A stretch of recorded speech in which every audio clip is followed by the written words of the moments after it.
Hello guys, तर आज तुम्हा सगळ्यांसाठी मी एक हेल्दी मिक्स कडधान्याची उसळ ही रेसिपी घेऊन आलेली आहे। तर नक्कीच ही रेसिपी तुम्हाला तुमच्या घरी ट्राय करायला पाहिजे, कारण एकदम इझी आणि हेल्दी रेसिपी आहे। तर चला आपण रेसिपीला सुरुवात करू। इथे मी थोडे सगळे कडधान्य घेतलेले आहेत आणि याला दिवसभर भिजवत ठेवलं, रात्री छान असं पोटलीत बांधून घेतलं। तर तुम्ही पाहू शकता गाईज की किती सुंदर असे याला मोड आलेले आहेत। आपण याला साफ करून घेऊ आणि 3 ते 4 पाण्यामध्ये मस्त वॉश करून घेऊ। तर इथे हे कडधान्य मस्त वॉश झाल्यानंतर मी यामध्ये एक बटाटा आणि टोमॅटो ॲड करत आहे। माझ्या मते कोणत्याही धुतलेल्या भाजीमध्ये बटाटा आणि टोमॅटो ॲड करून ठेवलं आणि मग त्याला फोडणी दिली तर खूप सुंदर अशी छान टेस्ट येते। तुम्ही सुद्धा ही पद्धत एकदा वापरून बघा, तुम्हाला खूपच आवडेल। तर इकडे मी फोडणीसाठी हिंग, कढीपत्ता आणि ठेचलेला लसूण सोबत एक कांदा टाकलेला आहे। याला छान असं फ्राय करून घेतलं।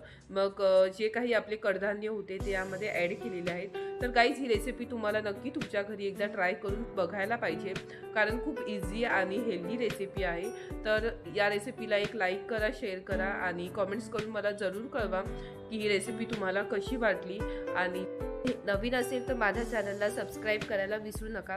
तर बघा, आपण छान असं याला मिक्स करून घेऊ। आपल्याकडे जे काही स्पायसेस असतील ते आपण यामध्ये ॲड करू। मी ते हळद, मीठ, तिखट आणि थोडासा गरम मसाला ॲड केलेला आहे।